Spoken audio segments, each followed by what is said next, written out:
Hello and welcome to your core series for beginners in Pilates at Hayden Fitness. So we've reviewed a portion of upper body movements as well as lower body, so getting that thoracic spine a little bit more mobilized, getting you to be more aware of where your stability is in through your hips when we did our bridge work and things like that. And we did all of that by just finding out where our own neutral is. So to support us in that neutral position, we have a product called New Spine that we use, and it's really great for sliding in the small of the low back and allowing us to just keep that neutral spine. So we have a tendency when we lift our leg to then dump our low back.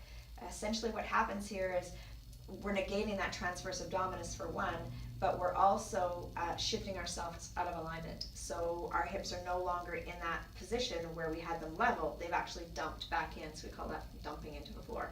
So we want to maintain that. So for myself, I kind of can go between the medium and the large, so I'm going to use a medium today.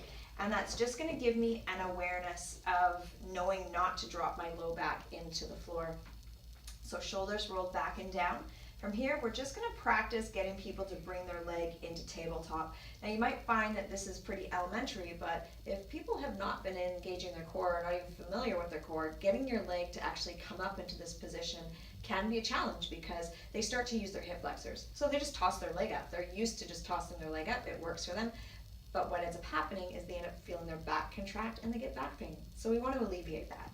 So starting off here, take an inhale breath through the nose and exhale, belly to spine. Then on your next inhale, prepare.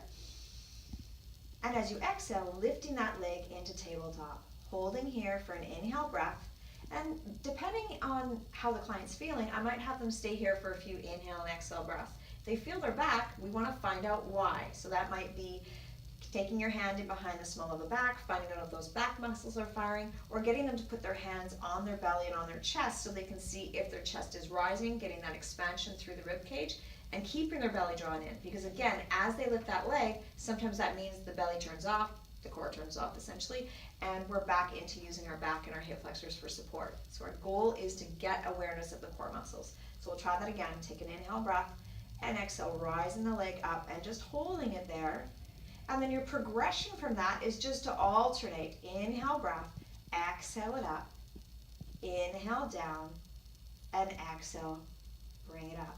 And it's a very slow movement. You want really a long inhale and a long exhale to proceed with this.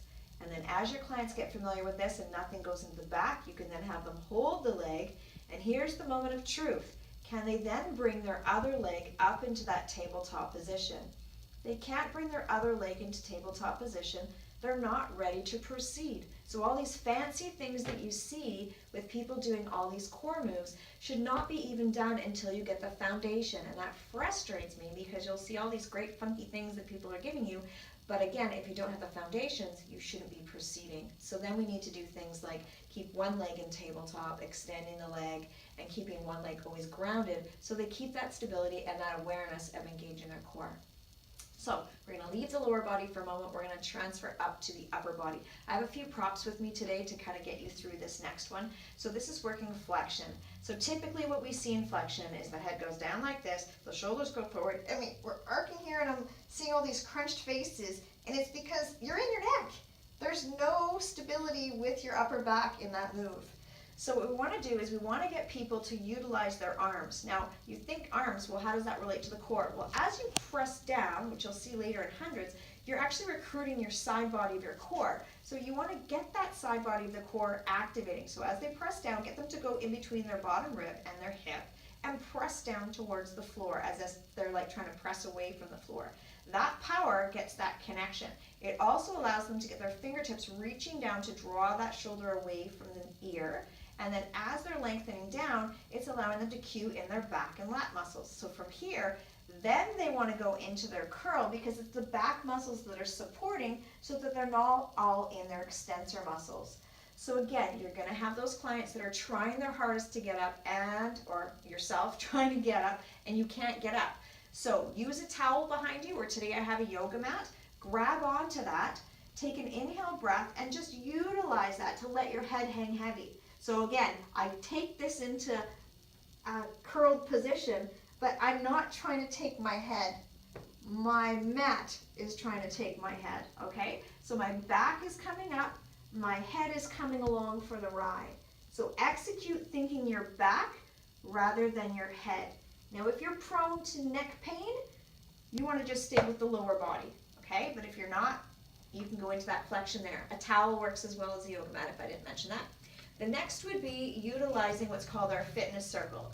So it supports in the skull part of the head. So if you go too far, you're in the soft tissue, you want to be up in that skull part of the head. Then take an inhale breath and allow the hands to press into the circle, and that also gets us into our flex position. Inhale to take it back, and exhale, flexing up. Now if I had a client that couldn't do either of those, I could use a bender ball, which just supports into the neck, and it stays there. Now this bender ball is just a little too blown up for my head, so it's not going to stay there very long. But from here, I can allow them to, again, imagine all of these positions, keeping their core engaged, and giving them just a little bit of support. So they're not coming up with their back, they're just getting supported with their head, which again helps get that connection of low core top. So transverse rectus, and then that wrap around the obliques. So I'm going to go back to no props, and then I want you to put the two lower and upper body things together. So my arms are down long at my side, I'm curling into my flexion, and then I'm going to go for my walks, bringing one leg into tabletop and bring it back down. Exhale it into tabletop, inhale, bring it back down. If I find that I'm getting strain, I take the neck out of it, and if I can maintain this, I'm going to hold in tabletop, 3 to 4 inhale breaths, and then switch and do 3 to 4 inhale breaths here, releasing at any time that I need to. And then from there, I'm progressing into tabletopping one leg and then the other. Always an inhale breath and then exhale into tabletop. This is where you want to be able to hold again before you proceed into all the other fancy dancy things. Okay, so start with all those lovely core moves. Start with video 1, which is all about your thoracic spine and moving through mobility. Then go into the lower body, and then this third one, bringing it all together. Thanks so much, and see you next time.